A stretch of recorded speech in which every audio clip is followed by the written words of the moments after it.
Yo, what's going on, guys? And today we want to talk about Jamarion Sharp being signed by the Dallas Mavericks on a one-year deal. And it's definitely interesting as Jamarion Sharp is the tallest player in college at 7'5". He's kind of a stick.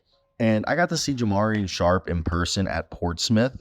And I like this deal for the Dallas Mavericks because if anything worse comes to worst, they just cut him or maybe put him on a two-way.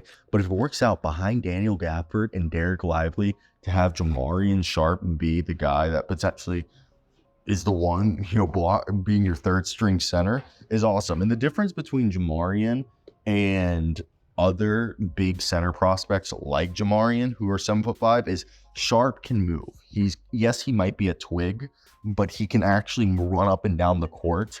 I will say Jamarion is not going to be anybody who's going to be a scoring threat. He's not going to be an elite rebounder. You're really hoping that he can figure out the shot blocking and be, better than most.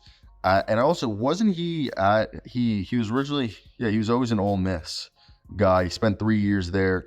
And this past season, he shot 73% from the field, 8 rebounds, 4.6 blocks, and 8 points, my apology, and 8 rebounds, just under 8 rebounds. So 8 and 8 with 4 blocks. Again, I don't think he's going to be anything more than a lob threat or a putback threat or anything like that on offense. And on defense, you're just hoping that he can just block shots at a consistently high rate. After that, again, it's just everything else is a benefit. The whole thing is 235 pounds, 240 pounds. So not the biggest person out there. And I know he was, Western Kentucky before he came there. So I didn't even know if there was going to be a chance for like a guy like Jamarion Sharp, if he was going to stay, because he started at Ole Miss. Well, he ended at Ole Miss, was before at Western Kentucky, and before that he was at John A. Logan, which John A. Logan is like a very popular, type of school that, I think John A. Logan is a popular JUCO, but he led the NCAA in blocks back-to-back years. And you know what's crazy? In April 2024, he was arrested for firing a gun while a vehicle was being repossessed. So I don't think that matters. Just probably, a moment of lack of judgment. Nobody got hurt.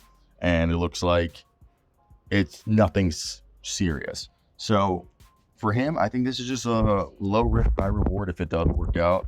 If you're able to bring in Jamarion. He's played at different levels of basketball, and I like it. He seems like a good kid.